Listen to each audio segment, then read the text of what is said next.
My sister's boyfriend is upset that I don't want to depend on a man and be a stay-at-home mom, and also angry that I'm considering an IUD in a few weeks. So I, female 22, have an older sister, female 28. She has 4 kids. And she loves being a mom and wants to be a stay-at-home mom. And I encourage her to do whatever she wants. She herself understands that I have no desire to be a mom right now, if not ever. I have 2 other older sisters who are like me, who doesn't want to be a stay-at-home mother. This is important in the story. Her boyfriend is mad at me, male 27, cause he asked me when I'm going to settle down and that he can introduce me to his friend, male 25, who wants a stay-at-home wife. I told him no, that I don't want to date anyone this year, and he got mad at me for some reason and asked me why, so I told him my ex-boyfriend left me with trust issues. My ex cheated on me for 6 months into a 3-year relationship. He told me we broke up in 2023 and I should start getting back out there. And I told him it's not his business and he dropped it. But 2 days ago he asked me if I wanted to be a stay-at-home wife and mother. And I told him no, that I don't, and I'm not even sure if I want kids, let alone to be married. He got defensive since his mom was a stay-at-home wife and mom. And I told him I don't see anything wrong with being a stay-at-home mom, but that I don't personally want to depend on a man for anything, and he once again got defensive and said not all men are the same. I told him he was correct, but again, not all women want the same thing. He said my sister wants to be a stay-at-home wife and mom, and I told him congratulations on finding that with my sister, but that I once again don't want to be a stay-at-home mom. He got mad cause he overheard my conversation about me getting an IUD Oswell and told me I'm ruining God's plan to make me a mom one day, and I told him whether I want kids or not is not his business. He got mad at me and told me to get out of his home, so I did. My older sister is asking me to apologize to him and to not get an IUD, since if I get pregnant that it's God's plan. And she also told me I should reconsider being a stay-at-home mom or wife. I told her not everyone has that dream. And she accused me of not respecting stay-at-home mothers or wives, which is nothing but lies. My 2 other older sisters are on my side and said my sister's boyfriend shouldn't be too concerned with how I live my life, and that if I don't want to depend on anyone for the rest of my life, that's my choice. He also said I'm going to hell for being bisexual, so I screamed that I guess his girlfriend, my sister, is also going to hell cause she's bisexual herself, which he already knows about. Now their friends are calling me an asshole, saying that he only cares about what I do with my body since it's God's body and I should respect it and become a mom soon. So am I the asshole for telling my sister's boyfriend it's not his business if I don't want to be a stay-at-home wife or mom? Edit: to clarify, I did put this in some comments, but 3 out of her 4 kids aren't even his. My sister has a 743 and soon-to-be newborn. Edit 2. I get asked this question a lot, about why I was discussing getting an IUD to my sister's boyfriend. I wasn't discussing it to him. Me and my 3 sisters were all discussing it at his house, but he wasn't there. He walked in though when I said I was thinking of getting an IUD, and that's when he butted into the conversation. And as soon as he said God's body, not my body, me and my 2 other sisters started talking to him about it. And he raised his voice, so I raised mine, and we eventually left since I don't like conflict at all. Relevant comments. Did Opie ask her sister why she wanted Opie to be with a man? Opie replied, "Thank you. I asked her why she wants me to be with him, and she said she wants me to settle down and have kids. I'm only 22 and he's 38, and a deadbeat baby daddy. I personally don't want kids until I'm in my 30s. With a husband." Commenter 1 says, "This guy sounds like a creep. Who is he to dictate what you do with your life, your career, and your body? I hope your sister knows about this and supports you, not the asshole." Opie replied, "My sister who is with him wholeheartedly supports him and that I should be a stay-at-home. She wants me to apologize to keep the damn peace, but I told her I'm done keeping the peace." He also supports the abortion ban, which is his opinion. Me, on the other hand, is pro-choice. He wants a national abortion ban, even for rape and incest, which makes me nervous to be in a room with him. She also supports this. Opie clarifies on the relationship of her sister's children and a current boyfriend. Opie says, 3 out of 4 kids aren't even his. One of her baby daddies was and still is never in the picture, and the other one is an amazing father. They, editor's note, sister and current boyfriend, got together last year. And he's been giving me the creeps since then. We even tried to hawk some sense into my sister about him, but she doesn't see it, so we just let her do her own thing. Update 1. So this is the update. I already knew I was going to go no contact with her boyfriend, as I don't feel safe around him. But I went ahead and called my sister to tell her and why I chose no contact with. And she is now super mad at me saying I overreacted and all that fun stuff. So I asked her if they were going to apologize, and she said they don't owe me an apology and I owe him an apology. He overheard us on the phone and once again got into the conversation, and I told him I have nothing to say to him. He told me he wanted to know an answer to two of his questions. Why I don't want to be a stay-at-home mother. Told him it's none of this business and to stay in his lane.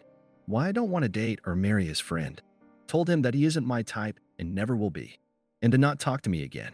He told me if I don't stop overreacting, I won't have anything to do with my nephews and niece. And that NGL got to me. And I told him for my mental health, I'm done being / talking to him. And my sister said, okay, you made your choice and we will make ours. So now I'm no contact with both of them. Also found out my dad found out yesterday. And this morning after I was on phone with him, he went and yelled at Josh and told him to back off. And that his daughter wasn't for sale or anything like that. And they got into a fist fight. And apparently my dad won. I'm not totally sure about that thought. And my dad called me and apologized and asked me personally why I don't want to be a stay-at-home mother, so I told him the reason, which had to do with my dad's stepmom, and he apologized to me saying that he never meant to do that to her. He was very abusive to her. At one point, I saw him choke her and screamed, and he let her go but never apologized for it. So I decided to cut off my sister and her boyfriend, which sucked cause I won't able to see my niece and nephews anymore, but my mental health and physical health is more important to me, to be honest. Additional information from Opie regarding her sister and the boyfriend. Opie says, there is one more thing that was said that I forgot to mention. So in my last post about this, there were so many people telling me to ask him when he's going to marry my sister since they are not living in God's plan. So I asked him. His response was, it's not my business to know, to which I said then it's not his business to know anything about what I do with my body and who I date and all that. He got angry with me and proceeded to cuss me out. I honestly just laughed. Relevant comments. Commenter 1 says, your sister is with a man that is able to get into a fist fight with her father? Opie's father? Opie replied, yes, apparently. Not gonna lie, thought. He wasn't always a great father. He was abusive to all of us. Especially my older brother who is 30 years old. But he's changed and got help for his angry and all that. But he's always an amazing grandpa, but I'm sure after what with my sister's boyfriend they will cut him off too. We all never liked her boyfriend, my dad especially. Commenter 2 says, your father hasn't changed though. He just beat up his own son-in-law. Granted, his son-in-law deserved it, but your sister is in an abusive relationship and is too stupid to see it. Most likely due to what she was subjected to by your father when she was growing up. Opie replied, probably. I just like to see the best of my dad. So that's probably why in my mind I think he's changed. I was in an abusive relationship until September of 2023 when I decided to end it cause he put in the hospital for almost a week. I think my dad saw him and my sister's boyfriend, and that's why he kept telling her he wasn't a good partner to have. Did Opie see her father assault her stepmother? Opie replied, yeah. I was 10 years old when it happened. It was my stepmom. She was a stay-at-home mom, and they both heard me scream. And he let her go, and my aunt called 911 and he was arrested, but she didn't want to file charges, so he was let go. They haven't been together since, but she raised me most of my life. Opie expands on how her dad has changed and how this has affected him of her sister's relationship with the boyfriend and Opie's past relationship. Opie says, I'm grateful for my dad. He's changed a lot over the years because all his kids, he has 6 kids from 30 to 19, and we all told him either get help or no contact, and he chose to get help. He's not perfect though, but nobody is. And I was in an abusive relationship from 17 to 21, and it took me 6 times to leave before I finally left, and I promised myself that in the future I'll never put myself through that or be around people like that. She knows deep in her heart if she really wants to leave, I'll do my best to help her through it, but I can't stay around her if I don't feel safe around both of them. Has Opie got therapy to deal with the possible unresolved issues she has? Opie, not gonna lie, no. In my family, we don't exactly open up at all. We just hold it in until we explode. I'm making an appointment next week. I need to get better mentally and emotionally before dating again, which I don't exactly plan to do for a couple more years, but thank you for the advice, I appreciate it a lot. Update 2. Hello everyone, sorry I didn't give an update sooner, I had a lot going on. My 2 other older sisters sat down with our sister and they all 3 talked about why I wanted nothing to do with her and her boyfriend anymore. She did admit she might have lost herself when she got with her boyfriend and she wants to apologize to me, but she also wants me to apologize to him as well. My sisters told her I don't owe him an apology or an explanation. She got mad and said she wants nothing to do with me if I can't be the bigger person like she is and apologize. I told her that's fine. As y'all voted for Trump and trying to take away gay marriage, I'm bisexual. My two other sisters suggested family therapy, and I told them no. I haven't seen my sister and her boyfriend in a month, and I'm currently living full-time with my aunt helping her with her medical stuff. I don't exactly have time nor the energy to even go to family therapy if I wanted to. I did end up in the hospital recently cause of a car accident. My best friend was driving at night and most killed a deer. Luckily, we crashed into a tree and only had a broken leg. I can't walk until it's healed. My two other sisters found out and lectured us though. None of us was drunk. We just went to IHOP for some breakfast for dinner, and on the way back from IHOP, it's when we got into the car accident. But other than that, nothing really happened with my sister and her boyfriend. I finally cut off contact a month ago for good. It sucks cause of my niece and nephews, but I need to protect myself from people like them. I decided to make them all a Gmail and email them all every day since I cut off contact, and when they are all 18, I've decided to give them their email so they can read those emails. I love them, but I need to love myself more. It honestly sounds selfish, but I've gone to my own therapy sessions and my therapist is helping me cope with losing them. I've fully accepted that I never want to be a mother. It's hard, but I don't think that mother life is for me. My two other sisters are upset cause they really wanted me to have kids, but they also accepted my choice to not have kids. But like I said, nothing really happened since I cut off contact with my sister and her boyfriend. I did delete my Facebook and Instagram and Messenger accounts cause it wasn't good for my mental health and my sister could easily get a hold of me that way. But honestly, I'm just living life and also living one day at a time lately. But that's it. I hope you all good luck in life and thank you for all the advice. I really appreciate it. Edit. My sister did give birth to another boy. She wanted me at the hospital, but I said no. It was a hard decision, but I think I made the right choice for my mental health. My mental health isn't in a good place, but it's better than it was 2 months ago. Also, I'm thinking about saving money and moving to a small town in a different state and start completely over. Top comments. Commenter 1 says, she only wanted you there so she could say, see, babies are a miracle and a blessing. Now you go make some now. And then you can be a stay-at-home mom too. It would just be never-ending bullshit if you kept them in your life, Opie. You definitely made the right choice when you cut them off. Opie replied, yeah, that's never going to happen. I love being an aunt. I don't think I can handle being a mother at all. Not gonna lie. Commenter 2 says, not the asshole. You're prioritizing your mental health and well-being, which is important. You've set boundaries with your sister, and it's okay to cut off toxic relationships. Focusing on yourself is not selfish, it's necessary. You're allowed to live life on your own terms. Opie replied, thank you. I finally realized my sister isn't going to apologize if I apologize to her boyfriend, and I refused to apologize when I did nothing wrong. So I finally decided I love my niece and nephews, but my mental health is declining, and I needed to get away from that toxic environment. Commenter 3 says, sounds like you're doing exactly what you need to do for your own peace, and that's never selfish. Cutting off toxic people is hard, but choosing yourself is always the right move. The Gmail thing for your niece and nephews is actually so sweet. Future them is gonna be so grateful. Wishing you a speedy recovery on that leg, and honestly, breakfast for dinner was worth it. Keep living your best life. Commenter 4 says, cutting off toxic people is like decluttering your closet. Sometimes you just gotta toss out the stuff that doesn't spark joy. And honestly, if future nieces and nephews don't appreciate that Gmail account, I'm ready to step in as their cool uncle or aunt and explain the concept of gratitude.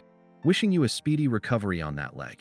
Remember, breakfast for dinner is not just a meal, it's a lifestyle choice. Keep rocking that best life of yours. Who knows, maybe you'll start a trend where pancakes are considered gourmet. I divorced my husband because he started getting sick with depression and it was getting worse and worse, but when I met him after some time I realized I was wrong. I, 35 male, divorced my husband, 36 male, 3 years ago. And God, I miss him. I asked for a divorce for a few reasons, most of which being that his depression got exponentially worse day after day, and he refused to seek treatment. Sometimes he wouldn't even go into work and ended up getting fired from his job. I stayed with him for so fucking long, praying that one day he would start trying to get better. It was all I ever wanted, but that day didn't come. I sobbed the entire time signing those papers, and when I handed them to him and asked for a divorce, he just gave me the emptiest, deadest look and signed them without a word. My heart felt like it had been shattered with a hammer, anger and sadness and fear tied together in the world's tightest, ugliest knot and set deep into my chest. I put on a brave face for my friends, tried to frame it as shackles coming off and a new beginning, but it was a lie.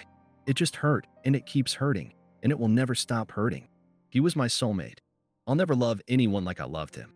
He used to be so sweet and loving, so passionate and happy, and every other wonderful thing a man could want from another. They say each day gets easier, but it isn't for me. It's been 3 years, and I'm still reaching over to the other side of the bed in the morning to pull him close, and it always stings when my hands touch fabric and not his skin. It's been 3 years, and I'm still expecting to see his car in the driveway when I get home from work. It's been 3 years, and my heart isn't any less broken than the day he left.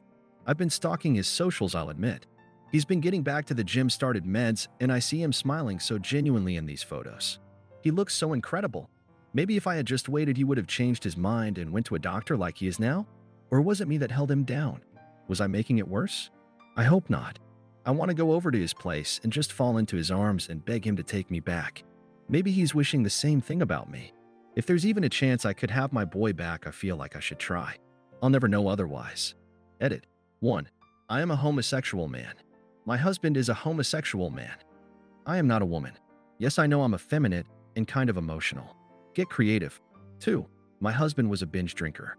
He refused treatment no matter how much I begged. We got antidepressants, but he wouldn't take them. I know he started meds now because he's posted about them and his 2 years sober chip that he got last month. 3. I never stopped loving him. I never loved him any less.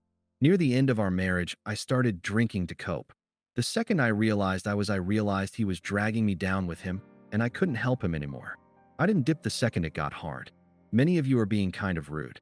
I'll accept that I wasn't the perfect husband, nobody is. But claims that I never loved him are just wrong and make me feel sick to my stomach. Edit 2. No, I am not the catalyst for this. His depression started when his young brother died terribly and unexpectedly.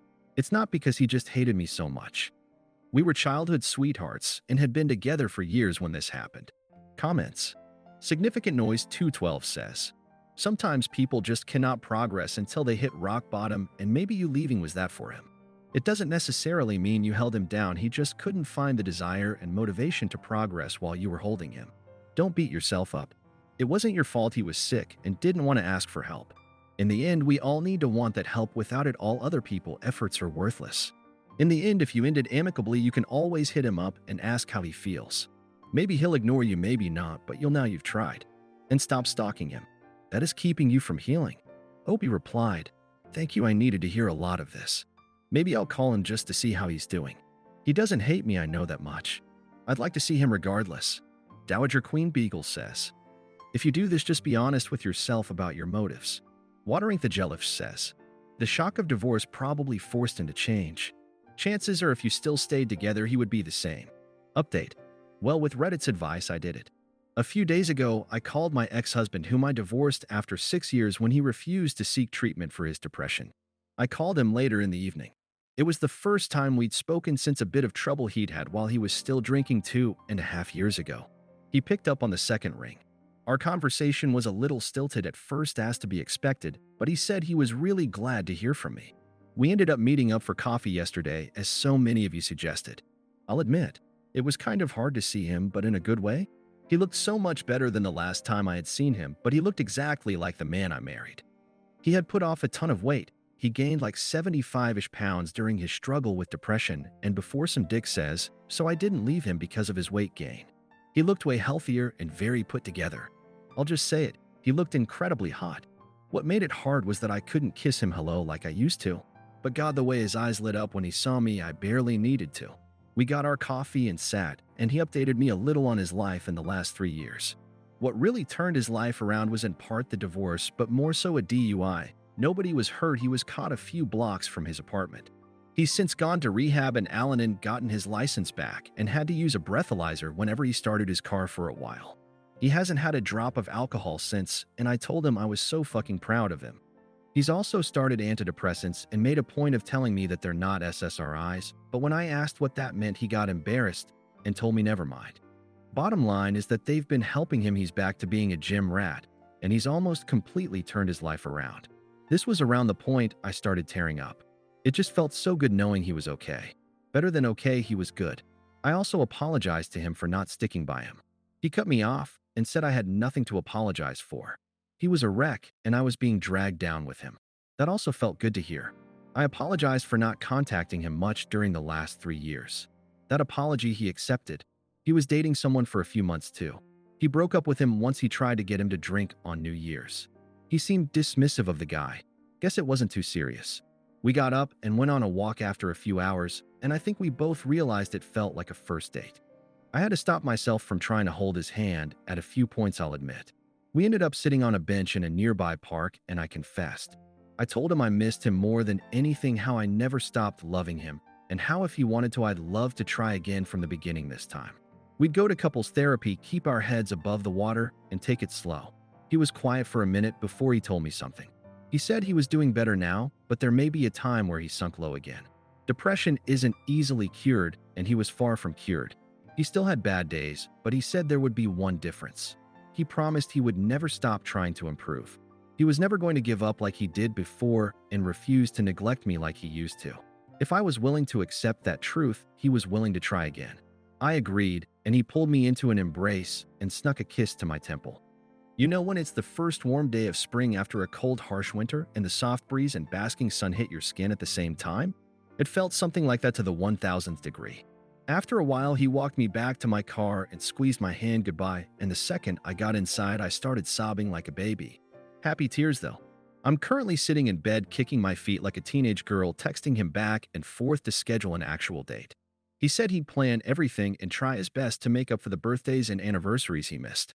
He said it would knock my socks off. What a dork. I love being in love.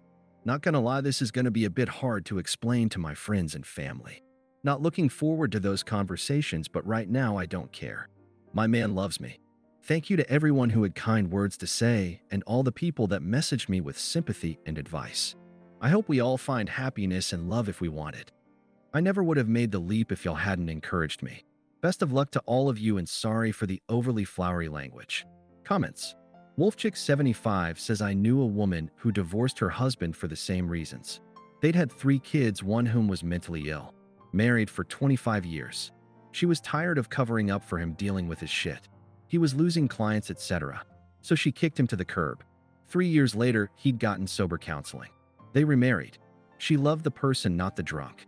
Balloon Animal says, could the SSRI thing be a referral to how side effects are sometimes sexual performance related with antidepressants? I'd imagine it makes a man embarrassed, lol. But this is so cute, I started getting so happy for you. Opie replied, oh my god, that is what he meant, isn't it? Charming Bell 5348 says, this reply made me laugh so loud. Your update made me smile so much. All the best to you both. Gruthermex says, girl, he's telling you his dick still works, get a clue. Opie replied, I never claimed to be a smart man. Back when he was still courting me, he said he thought I was handsome to my face, and I was just like, oh thanks man. We didn't get together for another year. I don't even know how I got to this point.